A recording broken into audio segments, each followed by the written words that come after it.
Om Namo Narayanaye. Om Namo Narayanaye.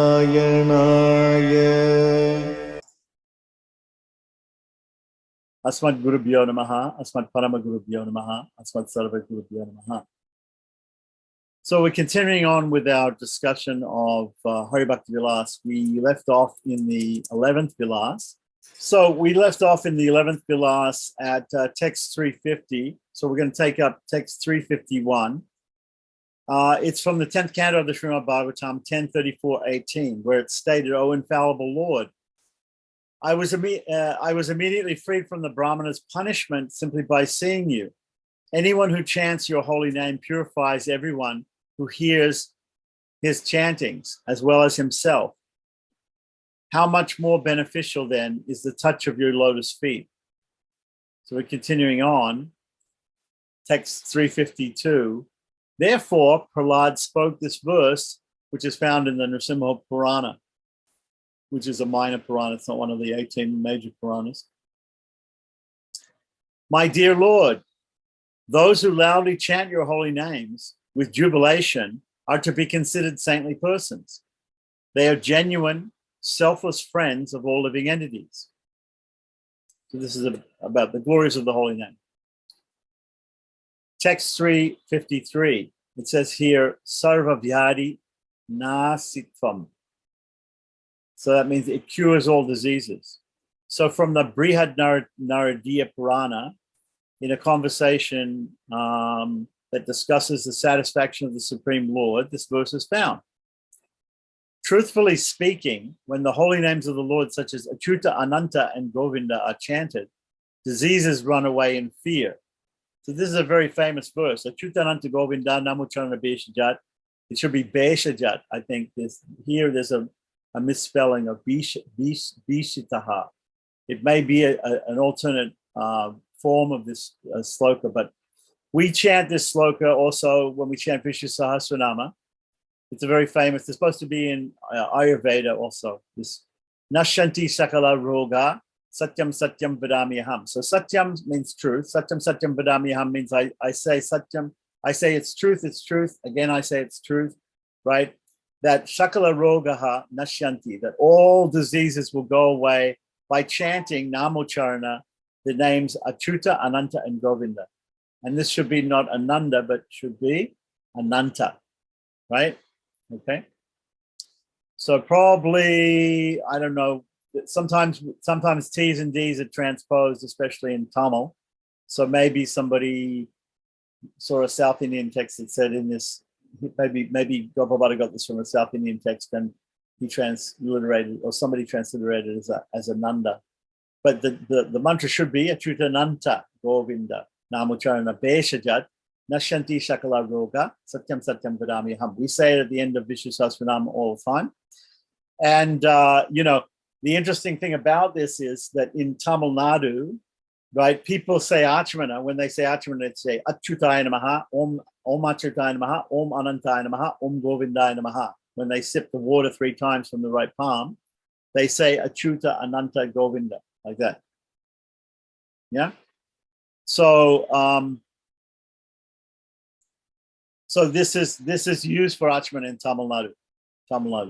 But in other parts, we're used to using the Dwadasa Namas, the 12 names of the Upavyuhas of Vishnu, Keshava to Damodar, or sometimes Keshava to Krishna, 24 names, right, for Achmana. There are other mantras which are used for Achmana also, but using this type of Achamana, where you say the 3 names, Achyuta, Ananta, and Govinda, and then afterwards you say the 12 names and touch different parts through the Angasparsha, or the Nyasa of touching different parts of the upper body with the names, just like we do in Tila, right? But of course, different places that you touch when doing Achamana. So that's the system of doing Achamana in Tamil Nadu, basically. So this is a very, very, very famous sloka, although not exactly quite the way it's written here. All right, and he's saying it's coming from Greehad Naruti of Purana. Okay, great.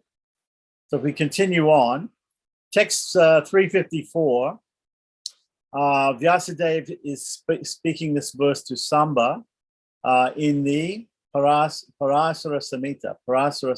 Now, Parasara Samhita may be a Pancharatra Agama. We don't know exactly. Okay. So anyway, it says here, "O Samba, if no medicine helps to cure a disease, then one should not try to administer more medicine." That makes sense. "In such a situation, one should cure a disease by drinking medicine in the form of chanting the holy name of Lord Hari. Of this, there is no doubt." So these are all, of course, under the heading of chanting the holy name is like a medicine to cure a disease. So we can take it in two ways: that it cures the material disease of being in this material world, in this material body. We can also take it in a literal sense, that if you had some physical disease or mental disease or some other type of disease, that chanting the holy name would perhaps help that as well, right? So there's two aspects to it like that. So now from the Skanda Purana, verse 355, "I offer my respectful obeisances unto the lotus feet of Lord Anantadev. Simply by remembering and chanting his holy names, all types of calamities and diseases are vanquished." Text 356. And this is coming from the Vani Purana. Vani, this could be, it could mean Agni Purana, because Vani means Agni, right? So there's another name. Vani is just another name for fire or Agni.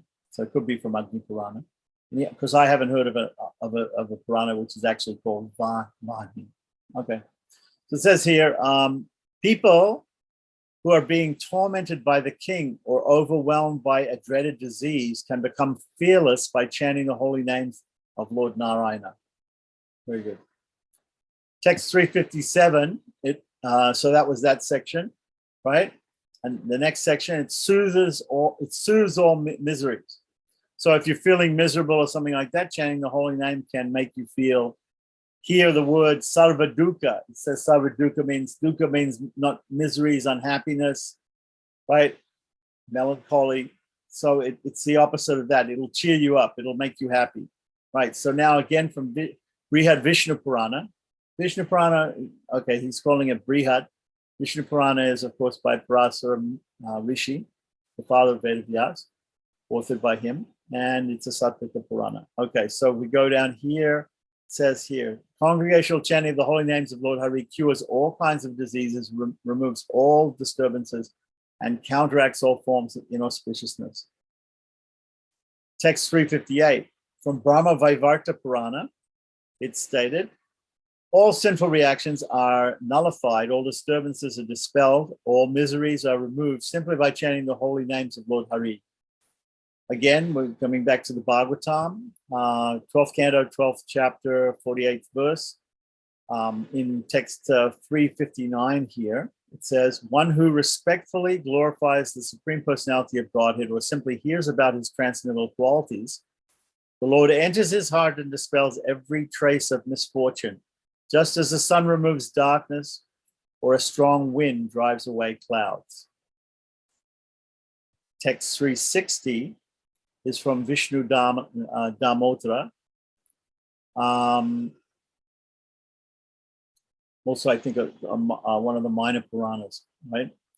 And it says, those who are afflicted by distress due to poverty, those who are in danger of losing their lives because of drinking poison, those who suffer from poor health, those who are afraid of their enemies, and those who are afflicted with a serious disease can be freed from all suffering simply by chanting the holy name Narayana even once. And of course, the famous example of that, given in the Bhagavatam, is in the 6th canto, is the story of Ajamila, who chanted at the time of death the name of his son, who he had named after Lord Narayana. So when he chanted Narayana, it saved his life spiritually. So text 361 and 362, simply by chanting the holy name of Lord Vishnu, who possesses unlimited potencies, and who is the Lord of the demigods, yakshas, rakshas, hobgoblins, ghosts, witches, and all kinds of wild animals run away in fear. The holy names of Lord Hari also have the potency to destroy all kind of anarthas. So what does it actually say here? Sarvanartha, is sarva anartha haram, taking away sarva anartha, all the anarthas. And then it mentions dakshinayo vidravanti. Yeah, okay. Dakinyo.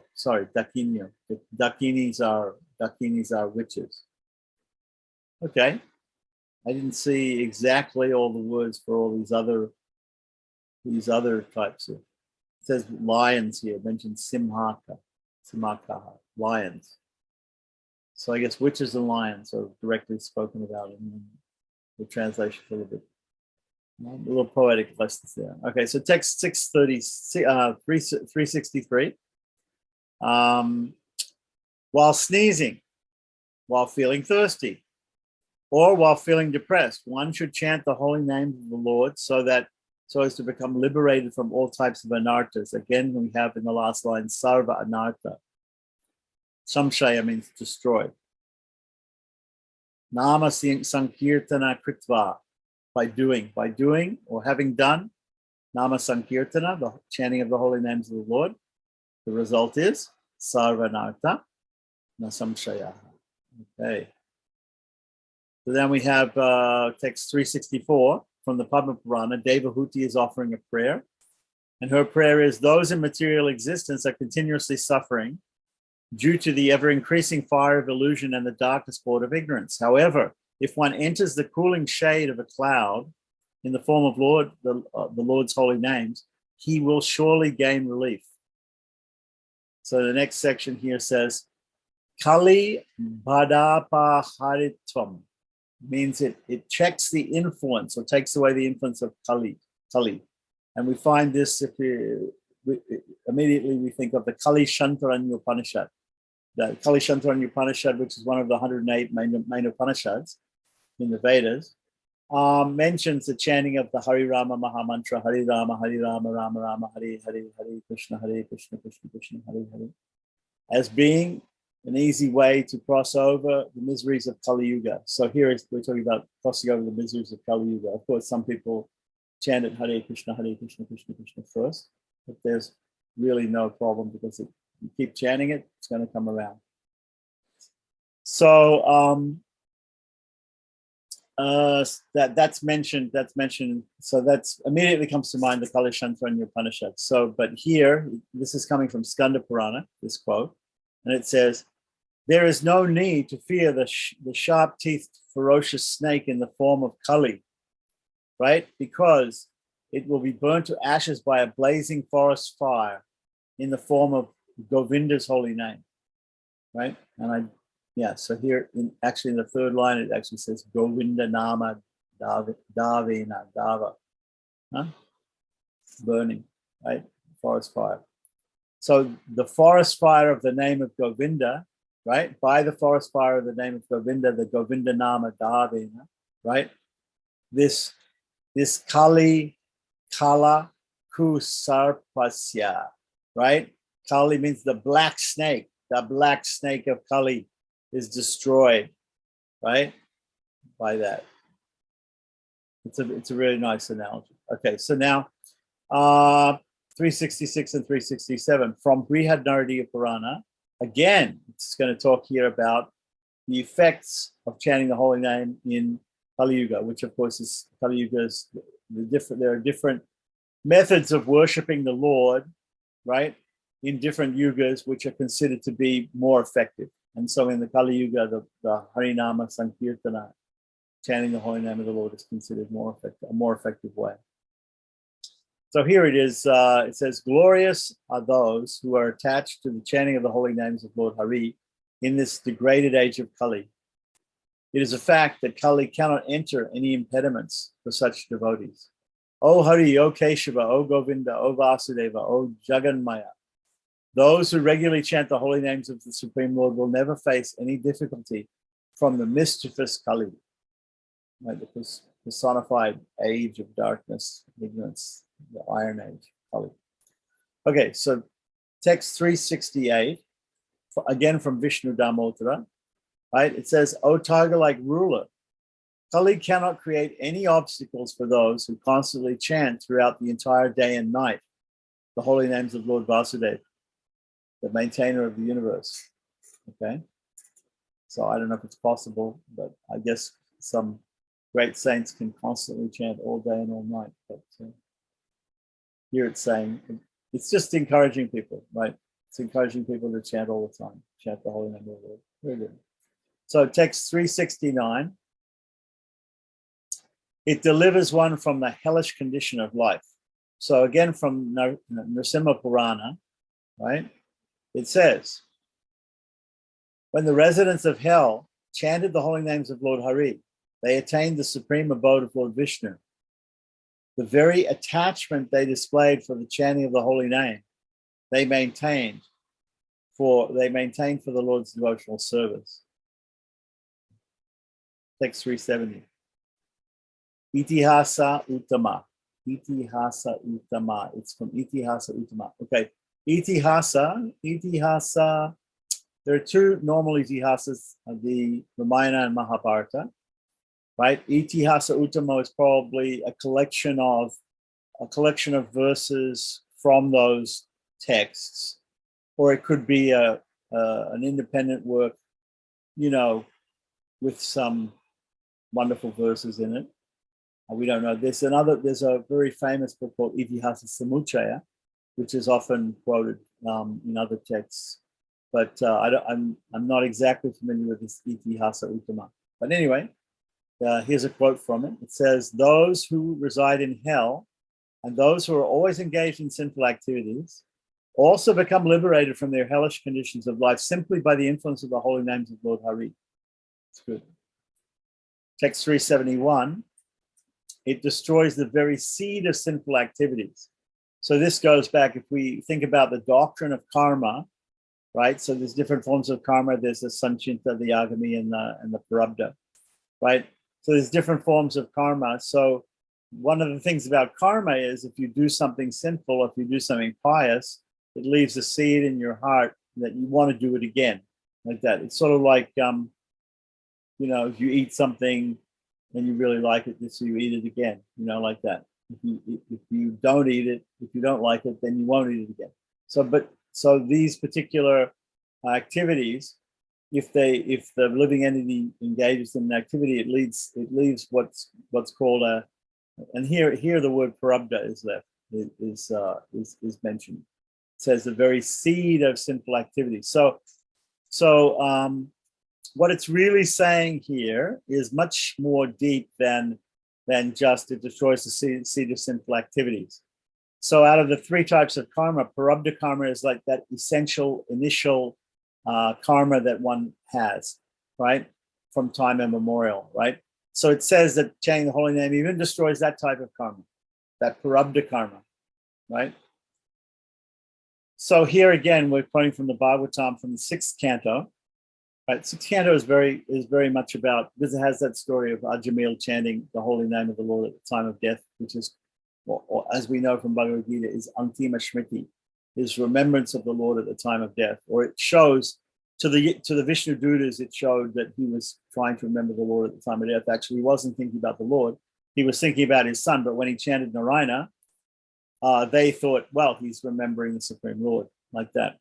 And we know in Bhagavad Gita, Krishna says, Yam Yam Vapi Smaran Bhavam, whatever we think of at the time of death, that we will attain. Right? That's a whole topic. But in any case, there's another verse here from the Bhagavatam from that canto. It's the same canto where we get this definition of namabhas, right? Which is Stobam Helanameva, how's it start?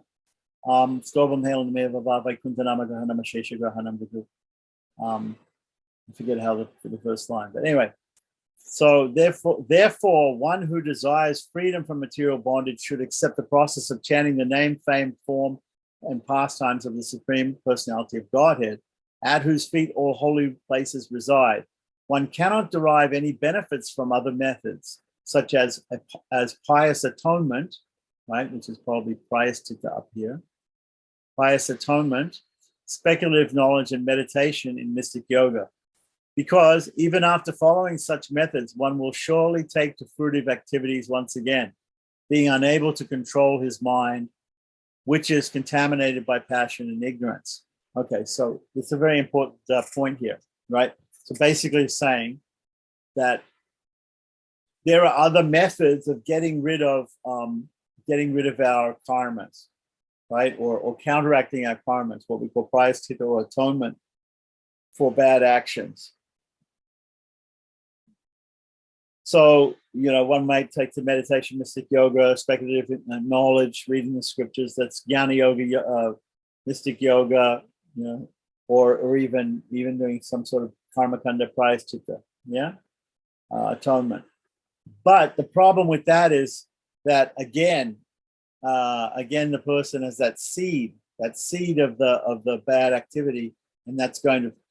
It's like when we, if we have a field full of weeds, and we plow the field full of weeds, and we take out all the weeds. But if there's still some seeds there, again, after a few weeks, the weeds are going to grow up again, like that. So what it's saying is that chanting the holy name roots out even the seeds of sinful activities. So text 372, also from the Bhagavatam, from the 12th canto, 3rd chapter, 44th verse. That previous one was from Bhagavatam 6.2.46, and this one is from 12.3.44, says, terrified due to being about to die, man collapses on his bed. Although his voice is faltering and he is hardly conscious of what he's saying, if he utters the holy name of the Supreme Lord, he can be freed from the reactions of karma and thus achieve the supreme destination. Right? So it says up here in the 3rd verse, Uttamam Gatim. Yeah? So the Supreme Destination, and yet people in the age of Kali will not worship the Supreme Lord. Right? So it's begging the question, why don't people worship the Supreme Lord? It's so easy just to chant the holy name. Of course, at the time of death, may be difficult. Okay. Anyhow. So, text 373, one will be forced to enjoy the fruits of his karma, whether now or in the future. This is called prarabdha, which was described in the previous verses. Okay. Text 374. Therefore, in the Greehad Naruti of Purana, it's also stated, low-class men who have become degraded due to a lack of pious activities are freed from all types of sinful reactions simply by regularly chanting the holy name of Govinda with a controlled mind. By this chanting, they become as effulgent as demigods or associates of the Supreme Lord, who award one the ultimate goal of life. Text 375. Nullifies all kinds of offenses. Sarva aparada. Bhanjanatvam. Okay. Destroys offenses. Now from the Vishnu Yamala, the Supreme Lord has said, I forgive the offenses of one who faithfully chants my holy names, even if he had committed millions of offenses, right? Do not doubt my statement in this regard. Okay, so the number is given here as aparada koti. Koti means 10 million. But it means millions and millions. It means unlimited offenses. Yeah, okay. So continuing on, text 376, it awards the perfection in all activities. So in the 8th canto of the Bhagavatam, chapter 23, verse 16, Shukracharya spoke this verse to the Supreme Lord. There may be discrepancies in pronouncing the mantras and observing the regulative principles, and moreover, there may be discrepancies in regard to time, place, person, and paraphernalia. But when your lordship's holy name is chanted, everything becomes faultless. So Shukracharya was the guru, and he was the Brahmin, the priest of Bali Maharaj. Yeah. So it's this is a very nice verse, very nice verse. Mantratas chidram. Chidram means broken, right? So if maybe the mantra is broken, or maybe the tantra, the procedure is broken, right? We have some other verses that we chant, especially if we make mistakes in chanting prayers and things like that. We say Yadakshara Padabrastam Matrahinam tu Yadbhavet Tat Sarvam Chami Tam Deva Narayana Namoste Visarga Bindu Matrani Padaparaksharani Cha Yunani Chatadiktani Chamashwa Purushottama. We chant this at the end of Vishnu Sahasranam or any stotra. You can chant it at the end of chanting anything. In the end, it says Chamashwa Purushottama. We say Chamashwa means please forgive me. Please forgive us for all these different mistakes are mentioned in those verses. So here we even have from the Bhagavatam. So this is a very good prayer to learn and to chant at the end of any ritual, actually, because it's from the Bhagavatam. Perfect. And also it mentions this, that by chanting the holy name. So normally what happens is, especially Smartas in South India do this, but all sorts of Vaishnavas do this as well. At the end of any ritual, they'll always say, Sri Krishna Arpanamastu, Sri Krishna, Krishna, Krishna, or they'll say either 3 times or 10 times, Krishna, Krishna, Krishna, Krishna, Krishna, Krishna, Krishna, Krishna, Krishna, Krishna, like that. They'll say the holy name of the Lord, or in terms of Gaudiya Vaishnavas, they might say at the end of some ritual, Hare Krishna, Krishna, Krishna, Hare Hare, Hare Rama, Rama, Rama, Hare, like this, to finish off the ritual, just to make the ritual perfect, like that. And right before they say that, they'll say a verse like this, which is called a Chamash Mantra. It's a mantra begging for forgiveness, asking for forgiveness. So this one is a pramana. This is a scriptural pramana from the Bhagavatam, a proof, proving the point that just simply by anu sankirtanam, not even maha sankirtanam, but a small chanting of the holy name, destroys all sorts of problems that we might have in the mantra, chanting the mantras, or doing the particular procedures, or in the place at the time, or we didn't have the ingredients, right? Desha, kala, and vastu, right? Okay, so that's nice, very nice. Text 377. So it becomes faultless. Everything becomes faultless, because certainly every endeavor is covered by some sort of fault. That's what's stated in the Bhagavad Gita. So in order to make an endeavor faultless, there are several methods that Vaishnavas use, but one very simple method is to beg for forgiveness at the end of doing it, and to also chant the holy name at the end, like that. Makes everything complete. Okay. So another way to do it is a thing, the Sri Vaishnavas do this thing called Sattvika Tyaga. Sattvika Tyaga means at the beginning and at the end, make a conscious declaration, like a sankalpa, that saying that I am not the one doing this, the Supreme Lord is doing this through me, and all the results go to him, right? So there's another mantra which many people chant, not just Sri Vaishnavas, but many people chant at the end of a ritual, or at the end of a chanting prayers. They say Kayena vachamana sindriya va buddhatmana va pakesava va kuromi yajachikalam parasmai narayanayiti samarpayami. Samarpayami, of course, is used in deity worship. It means I offer to you. Narayanayiti means unto the Supreme Lord Sriman Narayana, I offer everything. Everything that I've done up to now, everything that I've chanted, or any ritual that I've performed, or any activity, I offer that to the Supreme Lord Narayana. There's a more complicated way that Sri Vaishnavas do Sattvika Tyaga. That's the way that the Southern school, the Tengalais, do it. In the Northern school, they have a prayer, a specific prayer that they say in the beginning and at the end of every section of the day, every ritual that they perform, anything like that, and it goes like this. Om Bhagavane Vaswaniyamya Swarupasthiti Praviti Shushesha Tekarastina Anina Atmana Karta Swati Swapatanine Swaradanaika Prayojanaya Paramapurusha Sarvasheshi Shriyapatihi Shushesha Bhutamidam Prataha Sandhya Vandanakyam Kamaswasmai Swa Prite Swami Vakariyati, right? Or Karitavan at the end, right? They say the same thing in Karitavan at the end. And they fill in the blank there. I filled it in with Prataha Sandhya Vandana, right? I put in morning Sandhya Vandana. But if you're a Pratahashnanakyam or Prataha or Narasimha Homakyam, like that, whatever you do, you fill in the blank, and you say, I'm not doing this, the Supreme Lord's doing this, all the benefit goes to him, and because he's the real doer, and you say it before and after, and it puts your mind in a good.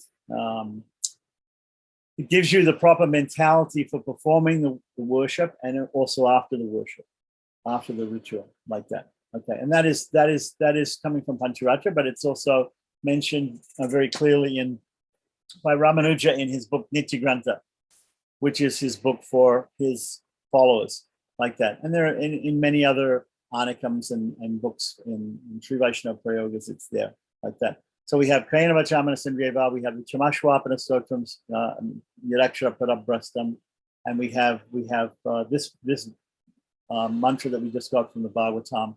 So we have all those different ways, all those different prayers, ultimately followed by chanting the holy name of the Lord. Right? Shri Krishna, Krishna, Krishna, or Shri Krishna Paramastava, or everything up unto Lord Shri Krishna. So now we have from the Skanda Purana, it's text 377, Yasya Smritya Chanamokta. Okay, Tapa Yagya Kriyadishu. Okay. So it says, I worship Lord Achyuta, the remembrance of whom and the chanting of whose holy names awards one perfection in the performance of all kinds of austerity, sacrifices, and Vedic rituals. Text 378.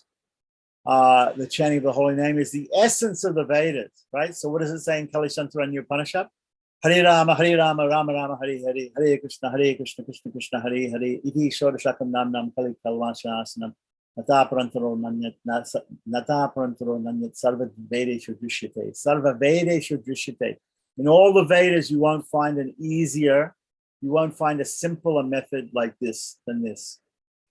Simple method, very simple method, right? So here is saying it's the essence of the Vedas, the essence of the Vedas. So an essence means something distilled down. So there's many, if we read the Vedas and we read Vedanta is the philosophical part of the Vedas. There's the Purva Mimamsa, the Kamakanda section, which deals with the different Vedic sacrifices and things. These things are all quite elaborate and difficult. But the essence of the Vedas is to worship the Supreme Lord. So we say Karma Kanda, Jnana Kanda, Upasana Kanda. So Kanda means a section. So there's the Karma Kanda section where we perform different samskaras and things like that, right? And these are Vedic rituals, not Vaishnava rituals, but they're Vedic rituals like that. But they are in the scriptures and they're the order of God, so we have to perform them.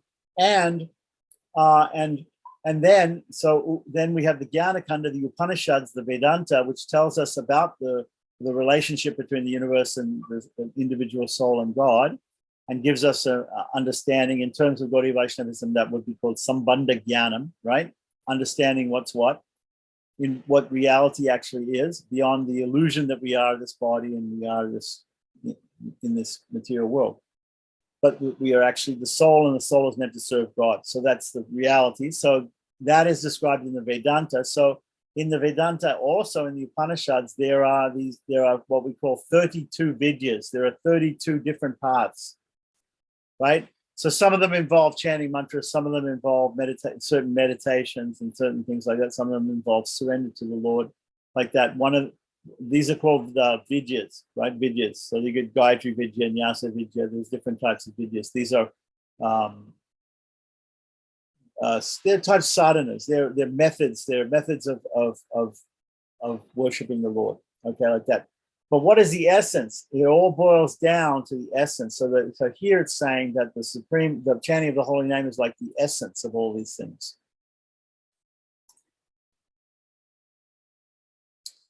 Yeah. So if anybody's interested, like in those mantras that I was the Chamashwapana mantras, or offering everything to Lord Narayana, or the Satvika Tyaga mantras, just get in touch with me on this YouTube channel. There's an email, and you just send me an email, and I will definitely let you know about that.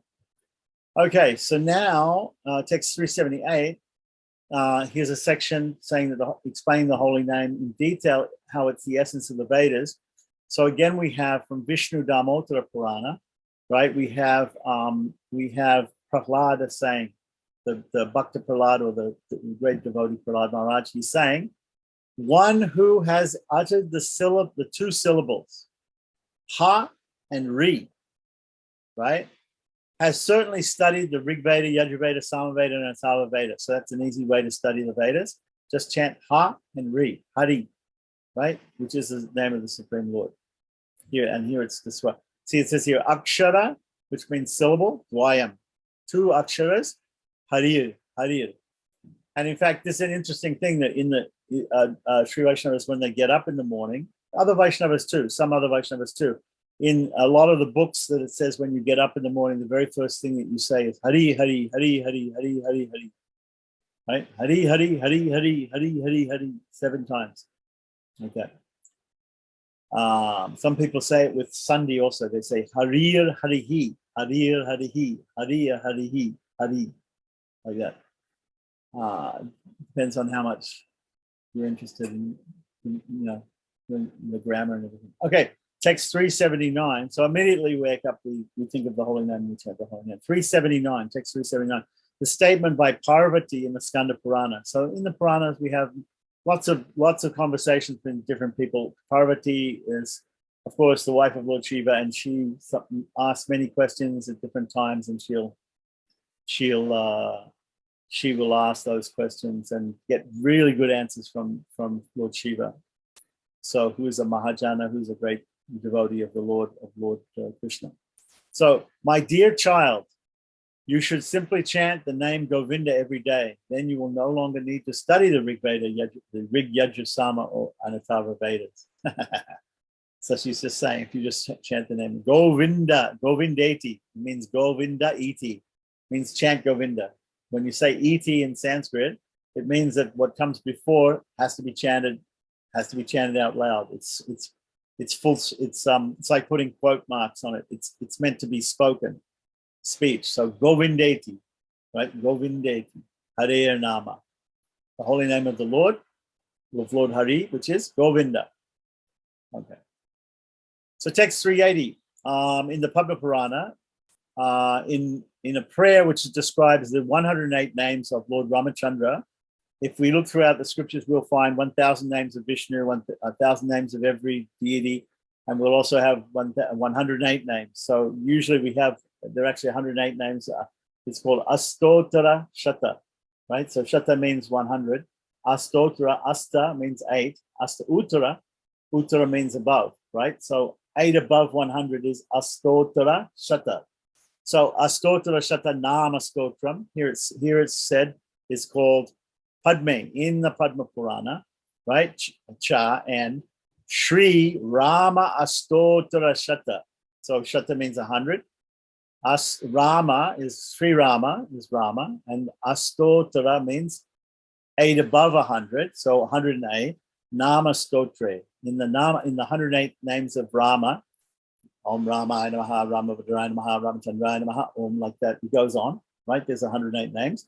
It can be chanted as a stotra in verses, or it can be chanted Namavali style when you do archana or offering of flowers or things to the deity with Om and Namaha, prefixing and suffixing it. Okay, so that's a section in Padma Purana. So there's a statement in there that says, each and every name of Lord Vishnu is more glorious than the entire Vedas. One holy name of Rama is equal to 1,000 holy names of Vishnu. Okay, so here's one statement like that. You can also find in Chaitanya Charamrita, there are a couple of others.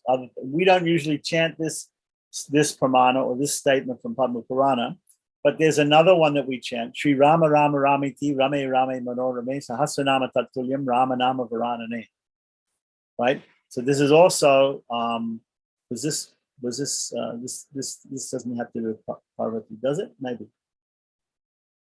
I don't know that. No, this is from Padma. Okay, but there's a statement that we chant in Vishnu Sahasranam. There's a statement, Parvati Vacha Keno Payena Laguna Vishnu Nama Sahasrakam Pandite Patyate Pandite Nityam Stotramicham Yaham Prabhu. Okay, so oh Prabhu, Parvati is saying, oh Prabhu, oh Shiva, oh my husband, master, tell me how we can get the same benefit as chanting the 1,000 names of Vishnu, because 1,000 names of Vishnu, even if you know it very well, it might take you 20 minutes or 30 minutes to chant it, right? And of course, there's advantages to chanting the 1,000 names of Vishnu. The 1,000 names of Vishnu will be mentioned here in Hari Bhakti Vilasa also.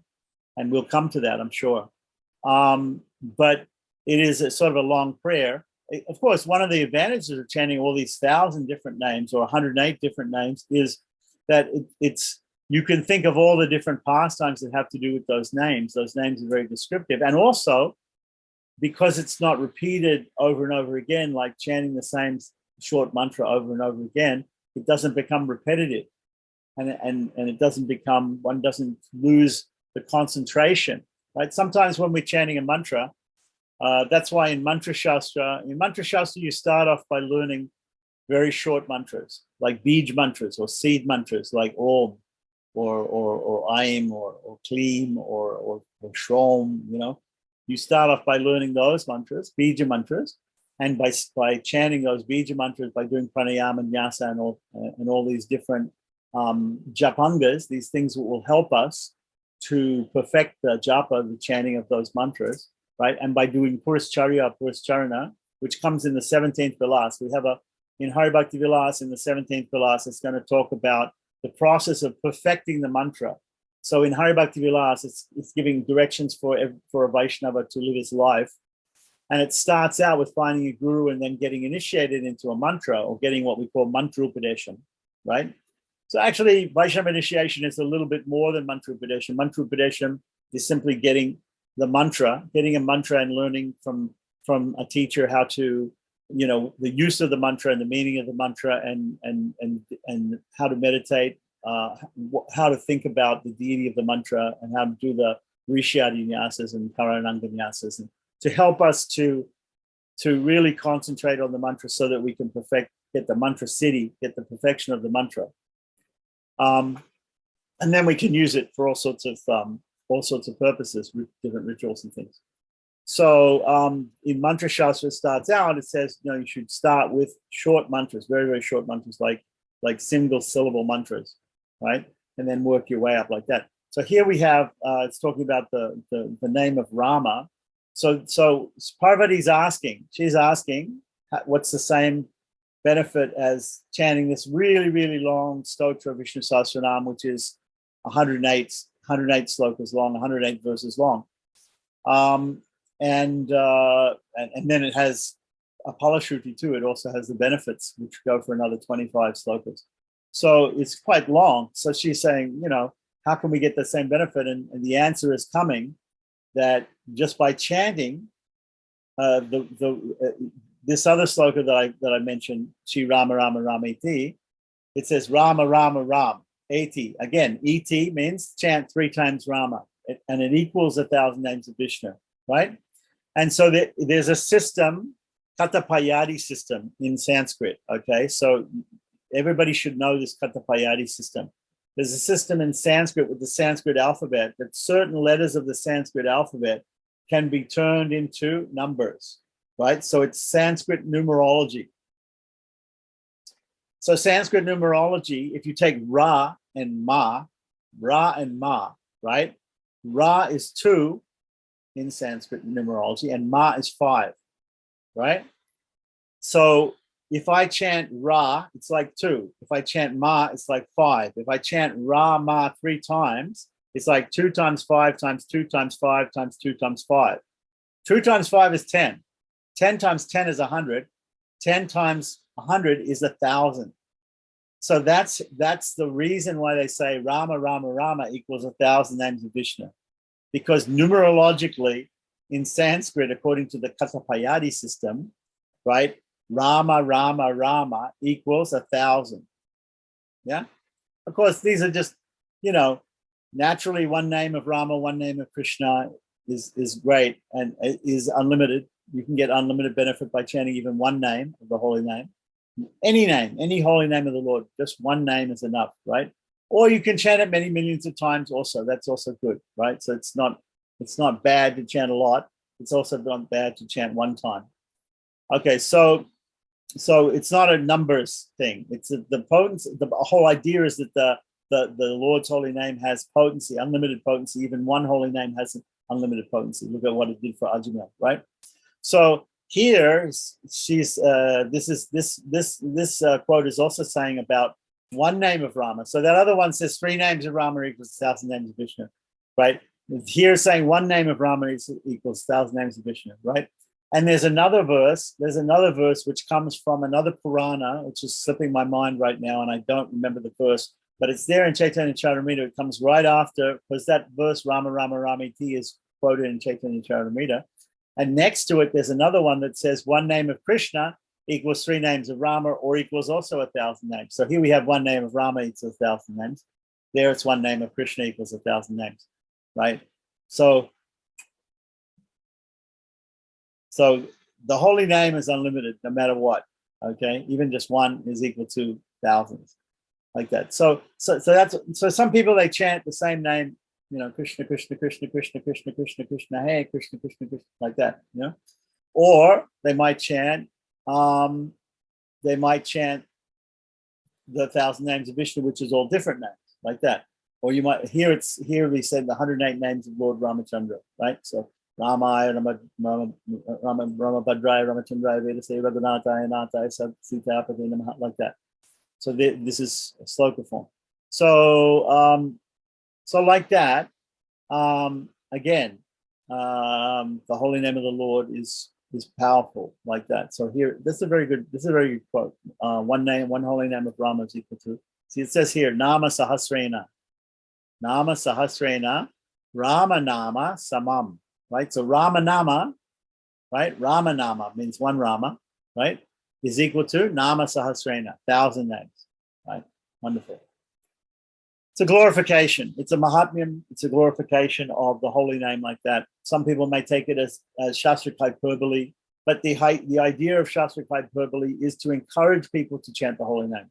So they say, oh, this is the greatest, this is the most fantastic, like that. And it is, it's the holy name of the Lord. So it encourages people more and more to hear the glories of the holy name like this in chanting, right? Because some even may think, oh yeah, chanting's okay, but I have other things to do.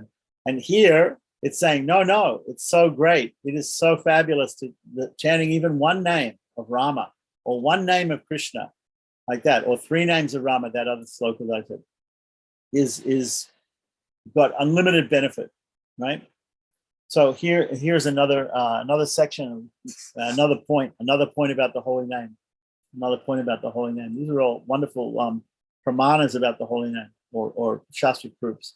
So from Skanda Purana, it says that the holy name, Sarvatirthadikatvam, right? It is more sanctified than all the holy places, right? So next time you think, oh, I'm going to go to India, I'm going to go to the holy Dham, I'm going to visit Vrindavan or Sri Rangam or some holy place in India, you think, actually, just by chanting the holy name of the Lord, I get more sanctified or more purified than by getting on a plane. And I guess we can think about this during COVID, right? If we can't travel, we can just simply chant the holy name of the Lord, and we get more benefit than actually going to the holy place, right?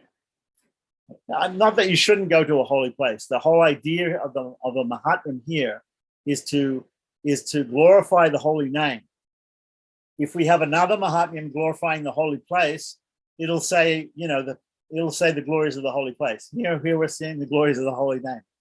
They're all glorious. It's not that one's more glorious than another. They're all glorious. But here we're emphasizing the glories of the holy name. So it says here, what is the need of visiting holy places on pilgrimage? Kurukshetra, Kashi, Pushkar. Pushkar is a holy place. It's one of the places where the nectar fell down from the churning of the ocean of milk, right? So they have the Kumbh Mela there. There's also some temple there of Brahma, and there's some different festivals there.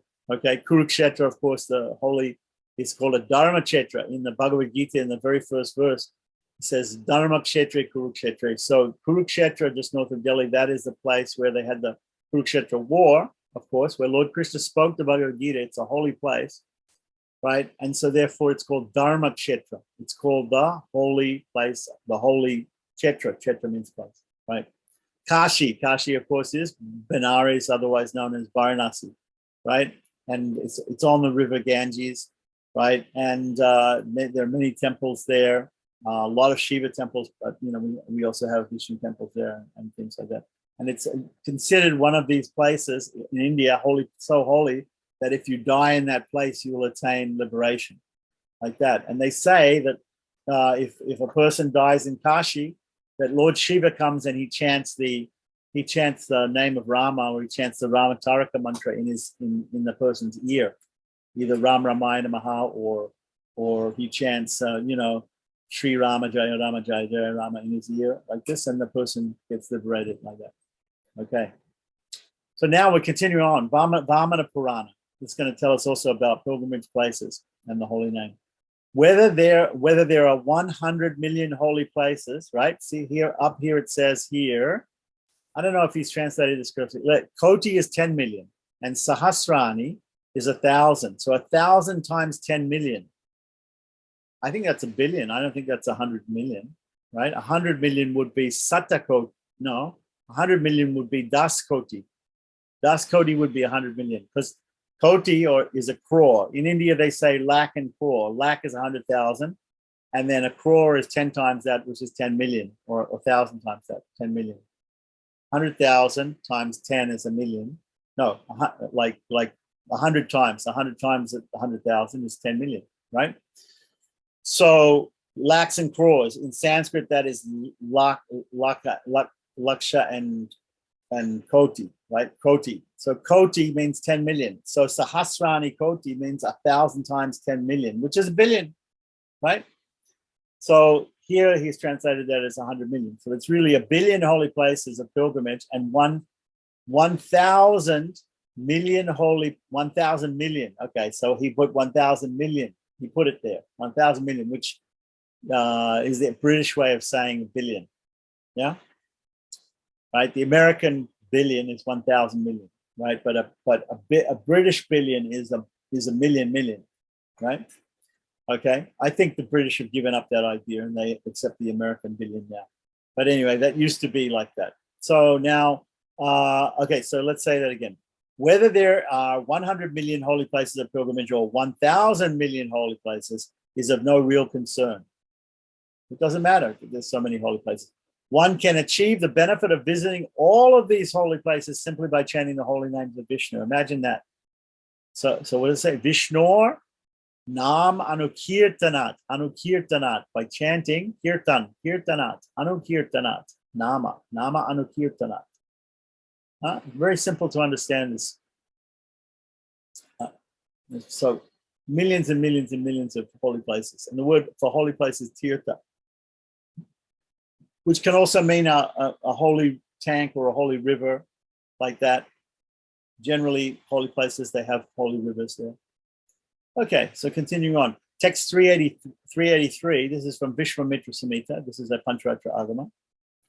The innumerable holy places of pilgrimage that are mentioned in the scriptures are not even equal to 1/10,000,000th of the chanting of the holy names of Lord Hari.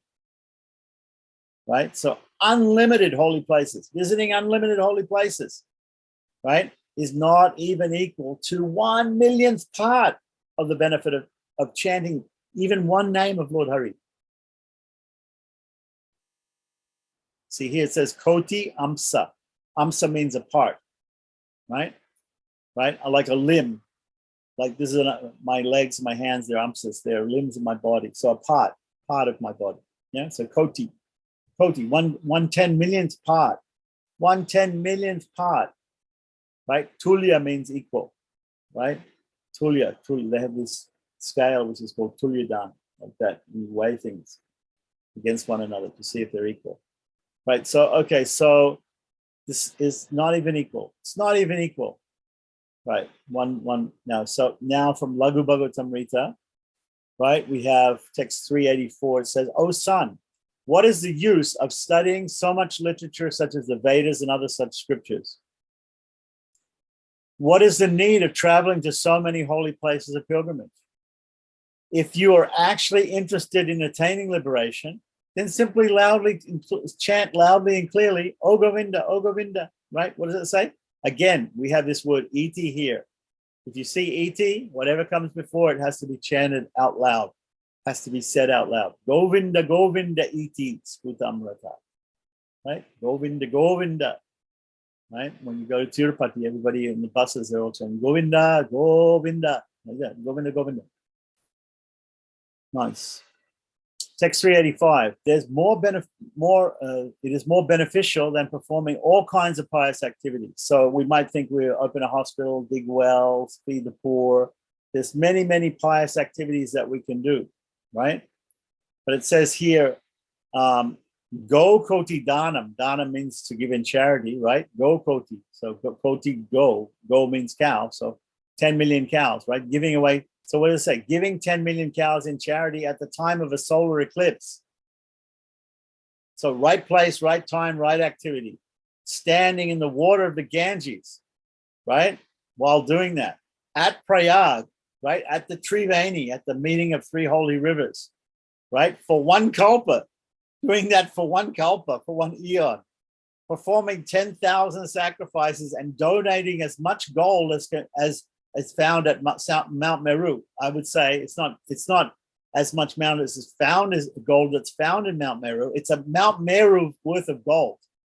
Mount Meru, a golden mountain Meru. Mount Meru is a huge celestial mountain in the universe. These pious acts are not equal to 1/100th of the chanting of the holy name of Govinda. What does it say here?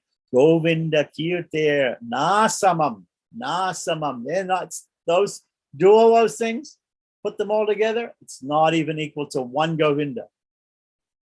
One chanting of Govinda. Amazing. Okay, text 386.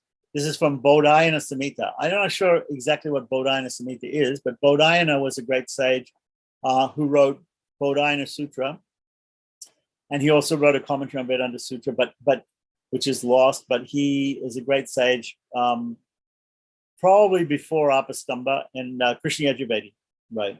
And so Bodhayana Samhita. Okay, so it says here, even if one performs many welfare activities, they will simply result in being the cause of his material bondage. On the other hand, the chanting of the holy names of Lord Hari award one liberation and nothing else. Right. So sometimes this is also an important point, right? That sometimes people will chant mantras for different results, for different activities and different things like that. But chanting the holy name is going to bring about our emancipation from this material world. We're going to go to the spiritual world and serve the Supreme Lord. So text 387 to 388. This is from Garuda Purana, and it's a conversation, right? So the word here, sambade. Whenever you see sambade, sometimes you see this in Bhagavad Gita at the end of a Bhagavad Gita. When we're chanting Bhagavad Gita, at the end of the chapter, it'll say, Iti Srimad Bhagavad Gita Su Upanishadsu Brahma Vidyayam Yoga Shastre Shri Krishna Arjuna Sambade. So it's the conversation between Krishna and Arjuna. So sambade means vad means to speak, and samvad means to have a conversation. So this is the Garuda. It's in the Garuda Purana, right? Garuda is locative and singular means in the Garuda Purana, right? And then Shri, Shonaka, Ambarisha. Shonaka and Ambarisha, somebody. The conversation between Shonaka and the sage Shonaka and the king Ambarisha. Okay, so this is a quote here. He says, O King Ambarisha, so this is Shonaka speaking, if you wish to receive the benefit of performing thousands of Vajrapaya sacrifices, what are Vajrapaya sacrifices? Vajrapaya sacrifices are Shrauta sacrifices. They are Vedic sacrifices, which will be found in the Karmakanda section of Vedas, right? So there are samskaras, Vedic samskaras, part of the 40 samskaras that every Trivarnika Brahman, Kshatriya, Vaishya has to perform according to the Vedas, like that. Nowadays, people don't think that they don't even know that they have to do 40 samskaras. They think maybe 16, and then they only do 1 or 2, like the marriage and the funeral and the Upanayam. That's all they do, right? But strictly speaking, there's 40, and one of them is you have to do these Havir Yagyas, Soma Yagyas, right? Purnamasya, Chaturmasya. There are these different types of sacrifices that you do, as well as Upasana daily and Ishti and all these sort of things. So Vajrapaya is a big sacrifice. In fact, there was a prime minister of India whose name was Vajrapayee, right? And Vajrapayee is the name of a sacrifice. So it means that somewhere in his family line, there was somebody who was such a great Vedic scholar that he did that Vajrapaya sacrifice. So they gave him the title Vajrapayee.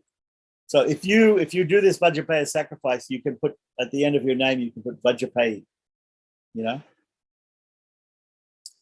So just like the Muslims, when they go to Saudi Arabia for the Hajj, they go for the pilgrimage in the Quran to Mecca, the holy city of Mecca and Medina.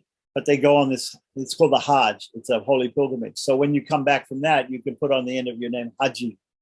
You can call yourself a Haji. Yeah, Haji Baba. You've been to the Hajj, you know, like that. So the same thing here.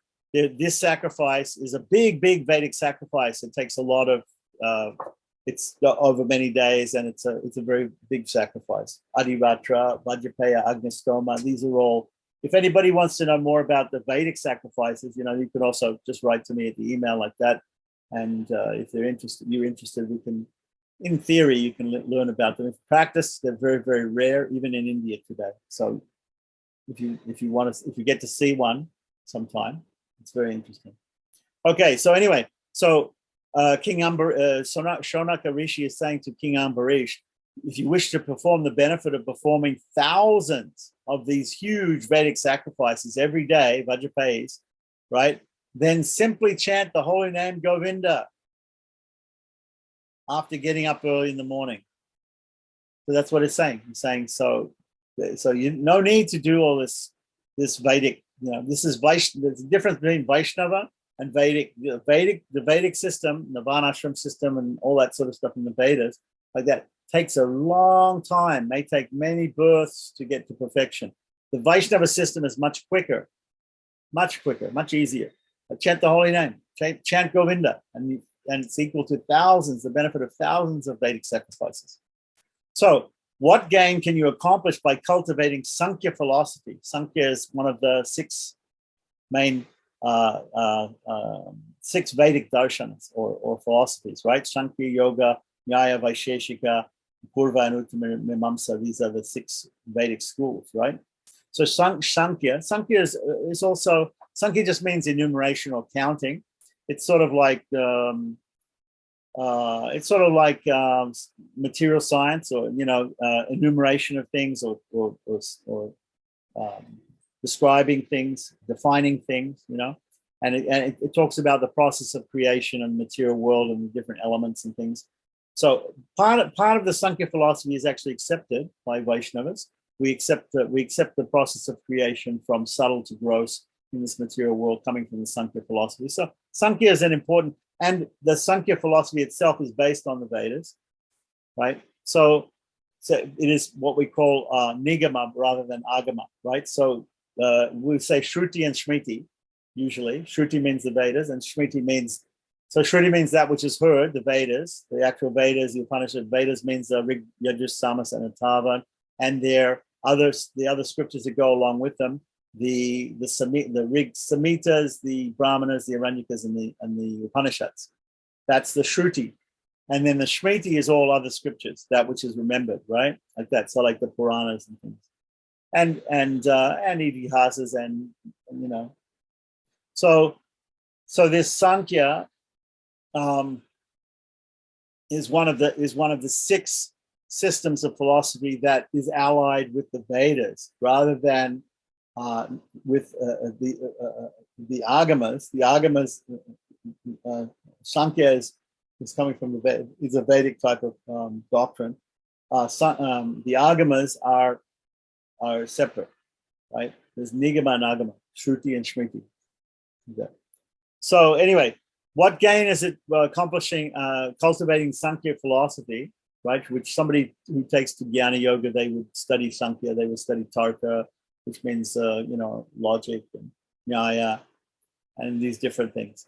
So, and practicing Astanga Yoga. Astanga Yoga means the Patanjali sutras talk about Astanga Yoga. Astanga Yoga, people think of it as being like Hatha Yoga, but it's much more than that, because it has 8 steps from asana, yama, niyama, pranayama, pratyahara, asana, dhyana, dharana, etc., up to samadhi, right? So there's these different steps which are outlined in that. Okay, so all of these things take a long time and to study and to practice like that, and to perform these Vajrapaya sacrifices. If one's serious about attaining liberation, then just go on chanting the holy name of Govinda. That's it. Simple.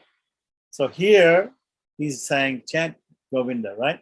And both of these slokas that come here, they end, the fourth line says Kuru Govinda Kirtanam, Kuru Govinda Kirtanam, right?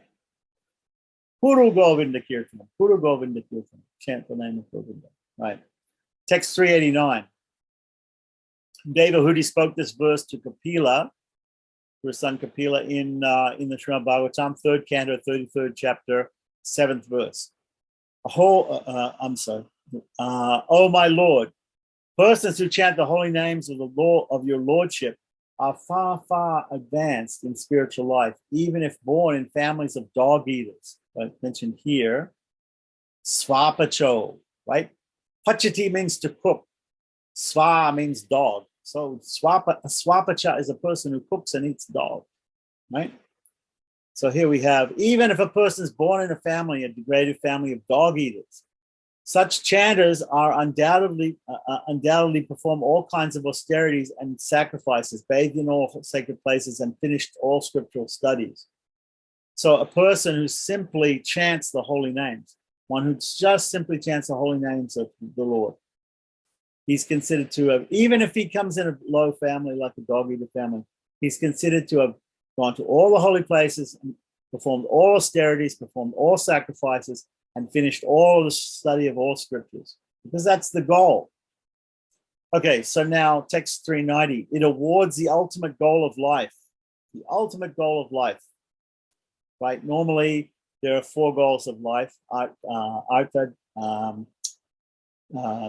karma, artha, dharma, and moksha, right? So we have sense gratification, economic development, religiosity, right, and liberation, right, like that. And some people say even prema, Krishna, love of God, or whatever, like that, is also panchama purusha, the fifth goal. Okay, so these are the main goals of human life, like that. So the ultimate goal, whether you think it's prema or moksha, or whatever it is, liberation or serving the Lord in love, in Goloka Vrindavan or Vaikuntha, whatever it is, wherever you have your idea of the highest place, the Paramapadam, the highest place where the Lord is situated, right? Whatever it is, in this conversation in Skanda Purana, it talks about achieving the ultimate aim of life, and it's again a samvade, a conversation between Brahma in Skanda Purana, conversation between Brahma and Narada in a section called Chaturmasya, which means 4 months of the 4 months of the rainy season in India, right? When Lord Vishnu goes to sleep, right? Mahatmyam, it means the glorification. There's the glories of the Chaturmasya period. So this is from Skanda Purana. So it says there, chanting the holy name of Lord Vishnu defeats one's 6 enemies: lust, anger, greed, madness, envy, and illusion. Such chanting is expert in subduing the senses, and it is the cause of achieving the goal of self-realization. So they say their idea of the ultimate goal of life is self-realization. Okay, so 391 from Vishnu Dharmottara again says, even if one chants even a single holy name of the Supreme Lord while maintaining some particular desire within his mind, he will not only find that his desire is fulfilled, but he will receive the fulfillment of 100 more desires. Text 392. In the Krishnamrita Stotra, Krishnamrita means the nectar of Krishna, right? In the Krishnamrita Stotra found in the same literature, that is the Vishnu Dharmottara, right? It says, chanting the holy name of Krishna awards one all kinds of auspiciousness, increases one's duration of life, cures all diseases, awards one material enjoyment and liberation, and finally takes one, they've written here, back to Godhead. Or let's see what it says actually in the Sanskrit. So it says here, Sarva Mangala Mangalyam, Ayushyam Vyadi Nashanam, Bhukti Mukti Pradam Divyam, Vasudevasya Kirtanam. Oh, it's a very nice verse. Okay. So text 393, Sri Narayana Vyuha Stava. Stave means in the stava. Stava is a type of prayer. I believe Narayana Vyuha Stava is in the Bhagavatam. There's the I'm not sure. Anyway, but there's a Narayana Vyuhastava, a prayer. Anyway, it says here, those who chant the holy name of Lord Vishnu, even in a joking manner, are all glorious. I offer my repeated obeisances unto them. Right? Right. So here it says parihasya. Parihasya means while joking around. So that's the same similar verse that comes in the 6th canto in the Ajamil story in the Bhagavatam. Sanketyam parihasyam va snovam helanameva va vaikuntaramagrahanam sheshagrahanam. I couldn't remember the first line, but he was given it to me. Sanketyam parihasyam va. So here it's parihasya. Okay. So that is the most important verse in the 6th canto of the Bhagavatam. And it's the definition of what is called namabhas, or not pure name, not offensive name, but in between, the second stage, the clearing stage. Offenseless, but not pure, right? So that is called namabhas. Okay. So text 394 from the Varaha Purana, it says, those who chant my holy names while bathing and performing other such bodily necessities are glorious.